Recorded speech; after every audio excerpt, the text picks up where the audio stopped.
Hello दोस्तों, आप कैसे हैं? शायद आप अच्छे होंगे। दोस्तों, आज मैं आप लोगों के सामने साइंस का ऑब्जेक्टिव लेकर आया हूं जो आपके लिए बहुत ही ज्यादा महत्वपूर्ण है। तो दोस्तों, इस वीडियो को पूरे अंत तक देखिएगा और समझिएगा। दोस्तों, मेरा यह चौथा वीडियो है जो आप लोग के मैं ऑब्जेक्टिव लेकर आया हूं। दोस्तों, इसके बाद मैं आप लोगों को सब्जेक्टिव प्लस साइंस का करा दूंगा। तो चलिए दोस्तों, मैं वीडियो को शुरू करता हूं। दोस्तों, पहला प्रश्न है आप लोग के सामने कि कौन सा अभिलक्षण वंशागत नहीं है। दोस्तों, ये प्रश्न जो है वो वीवीआई प्रश्न है। तो दोस्तों, इस प्रश्न को जरूर आप याद करिएगा। तो कौन सा अभिलक्षण वंशागत नहीं है? दोस्तों, आंख का रंग, चमड़ी का रंग, शरीर का आकार, बाल की प्रकृति।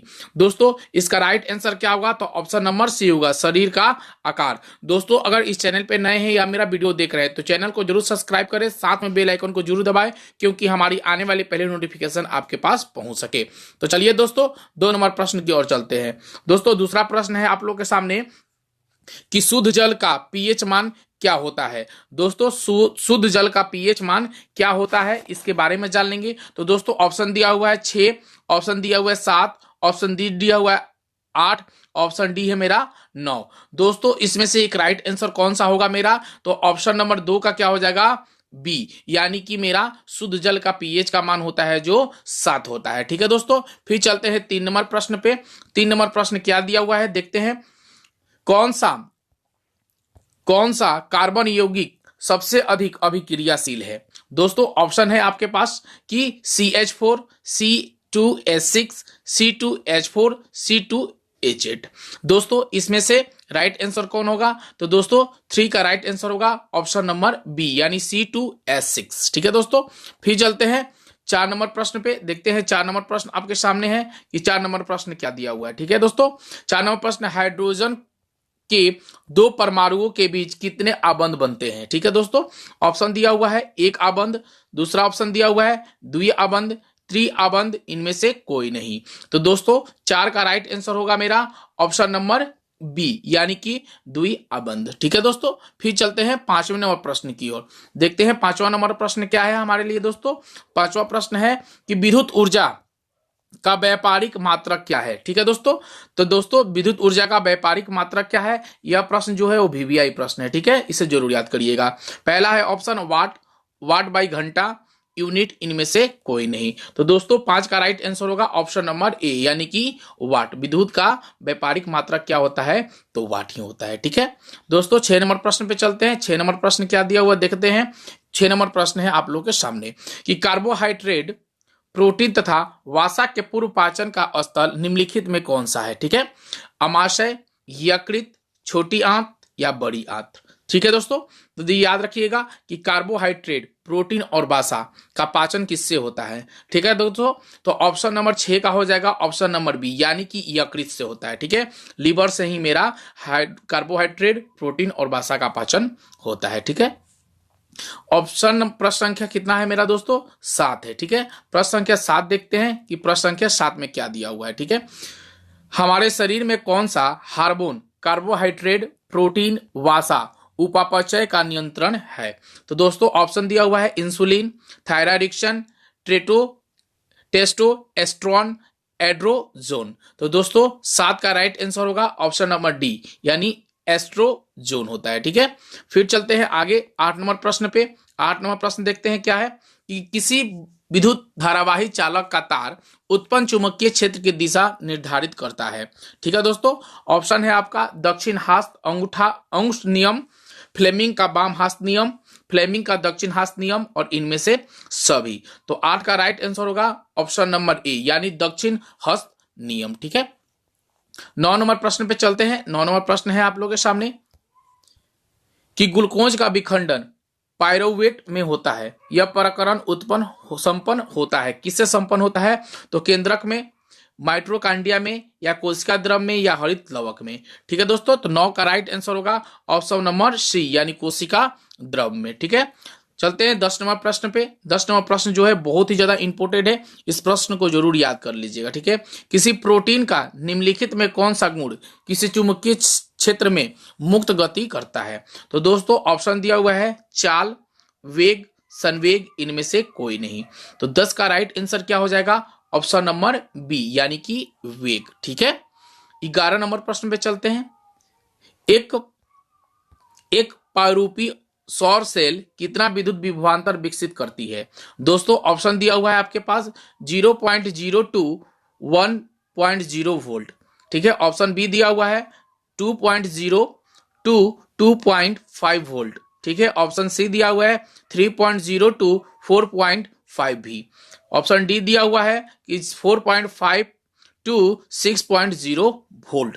इसका राइट आंसर क्या होगा तो हम जान लेते हैं। इसका राइट आंसर होगा 11 का ऑप्शन नंबर ए, यानी 0.5 वोल्ट से 1.0 वोल्ट तक। ठीक है, 11 नंबर प्रश्न खत्म हुआ। 12 नंबर प्रश्न पे चलते हैं।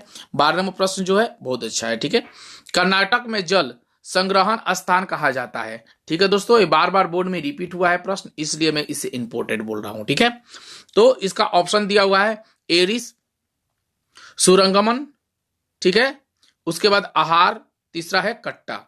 दोस्तों ये 4 ऑप्शन दिया हुआ है। कर्नाटक में जल संग्रह स्थान कहां कहा जाता है? तो दोस्तों 12 का राइट आंसर होगा दोस्तों ऑप्शन नंबर ए, यानी कि एरिस में। ठीक है, 13 नंबर प्रश्न, एक कूलाम विद्युत आवेश कितने इलेक्ट्रॉनों के समाय आवेश को तुल्य होता है? तो 6 गुने 10 के पावर 17, 6.25 गुने 10 के पावर 1 के पावर 18, 1.6 गुने 10 के पावर 19, 1.6 गुने 10 के पावर -19। तो दोस्तों 13 का राइट आंसर क्या होगा? ऑप्शन नंबर ए, यानी 6 गुने 10 के पावर 17 होता है एक कूलम विद्युत आवेश में। ठीक है, चलते हैं फिर 14 नंबर प्रश्न पे। 14 नंबर प्रश्न देखते हैं क्या है कि निम्नलिखित, यह जो प्रश्न है वो इंपोर्टेंट है भाई, इसे जरूर याद कर लीजिएगा। ठीक है, निम्नलिखित में कौन सा असंतृप्त हाइड्रोकार्बन है? तो दोस्तों मीथेन, एथेन, एथीन, इनमें से सभी।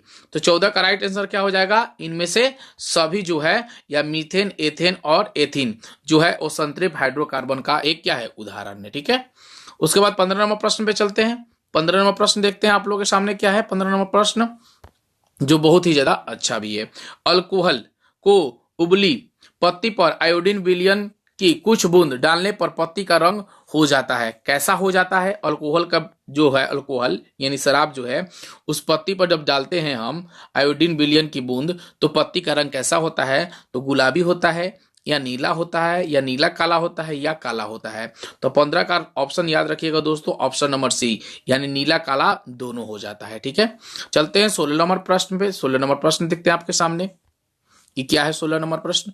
16 नंबर प्रश्न, यदि किसी समबाहु त्रिभुज प्रिज्म में निर्गत कोण और विचलन कोण क्रमशः 40 डिग्री और 30 डिग्री, ठीक है, पर हो तो आपतन कोण कहलाता है। 40 डिग्री, 50 डिग्री, 60 डिग्री या 70 डिग्री। तो 16 का राइट आंसर कितना हो जाएगा दोस्तों? याद रखिएगा 40 डिग्री हो जाएगा। एक समबाहु त्रिभुज प्रिज्म के निर्गत कोण को विचलन कोण को क्रमशः 40 और 30 डिग्री है, तो आपतन कोण कितना होगा? तो 40 डिग्री का हो जाएगा। ठीक है, फिर चलते हैं 17 नंबर प्रश्न पे। देखते हैं 17 नंबर प्रश्न दिया हुआ है क्या कि एक उत्तल लेंस का क्षमता एक डायऑप्टर है, तो लेंस का फोकस दूरी ज्ञात करें। दोस्तों यह है जो वो VBI यानी कि MI, मुंबई इंडियंस याद रखिएगा। जिसपे मैंने MI लिखा हो वो बिल्कुल इंपॉर्टेंट है।